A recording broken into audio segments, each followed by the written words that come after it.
ആദ് സമൂഹത്തെ പറ്റി കേട്ടിട്ടില്ലേ? ജൂദുമലയിൽ തടഞ്ഞു നിന്ന നൗകയിൽ നൂഹിൻ്റെ മകൻ ഷാം പുതിയ ജീവിതം തുടങ്ങുകയാണ്.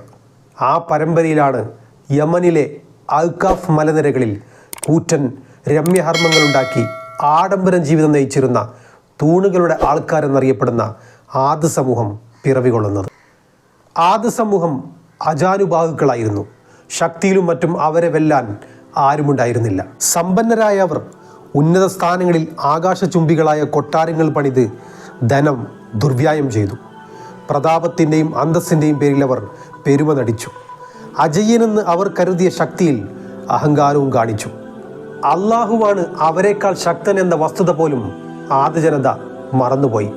ഇവർക്കിടയിലേക്കാണ് പ്രബോധന ദൗത്യവുമായി ഹൂദ് നബി അലൈഹിസ്സലാം എത്തുന്നത്. സമൂഹത്തിൻ്റെ ആഡംബരത്തിനും അഹങ്കാരത്തിനും നേരെയല്ല ആദ്യം ഹൂദ് നബി അലൈഹിസ്സലാം വിരൽ ചൂണ്ടിയത്, മറിച്ച് അള്ളാഹുവിനെ മാത്രം ആരാധിക്കണമെന്ന ഇസ്ലാമിൻ്റെ അടിസ്ഥാന സിദ്ധാന്തത്തിലെ പിഴവിനെതിരെയായിരുന്നു. താമസിക്കുക എന്നതിനപ്പുറം പ്രതാപവും പെരുമയും കാണിക്കാൻ കൂറ്റൻ വീടുകൾ നിർമ്മിച്ച് പരസ്പരം മത്സരിച്ച് ആദ്യകാരുടെ പ്രവണതയ്ക്കെതിരെ ഹൂദ് നബി അലൈഹിസ്സലാം വിരൽ ചൂണ്ടി. കുന്നിൻ ചെരുവുകളിൽ കോട്ടകളും മണിമാളികയും പണിത അവരെ നോക്കി ഹൂദ് നബി അലൈഹിസ്സലാം പിന്തിരിയാൻ ആവശ്യപ്പെട്ടു. അഹങ്കാരത്തിൻ്റെ മനുഷ്യരൂപങ്ങളായ ഹാദ് പ്രമാണിമാരുണ്ടോ? ഹൂദിനെ അനുസരിക്കുന്നു. അവർ അദ്ദേഹത്തെ വിഡ്ഢിയും വ്യാജനുമാക്കി കളഞ്ഞു. നിങ്ങളിൽ നിന്ന് ഞാൻ പ്രതിഫലമായി ഒന്നും ആവശ്യപ്പെടുന്നില്ല.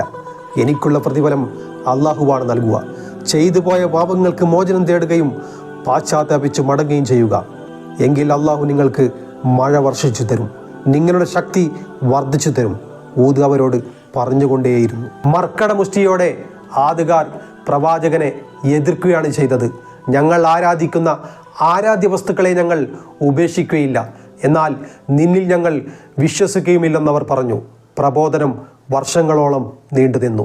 അവസാനം ഹൂദ് നബി അലൈഹിസ്സലാം അവർക്ക് മുന്നറിയിപ്പ് നൽകി. അള്ളാഹുവിൻ്റെ ശിക്ഷാസൂചനയും എത്തി. അറിയുക, ഹൂദിൻ്റെ ജനതയെ ആദിന് നാശം വരാൻ പോകുന്നു. പിന്നീട് ദുരിത ദിനങ്ങൾ വരവായി. അതിലൊന്നിൽ ഹൂങ്കാര ശബ്ദവുമായി സർവസംഹാരിയായ കാറ്റുമെത്തി. ആദിലെ ന്യൂനപക്ഷമായ വിശ്വാസി വൃന്ദത്തെ ഒഴിച്ച് മറ്റൊന്നിനെയും കാറ്റുവിട്ടില്ല.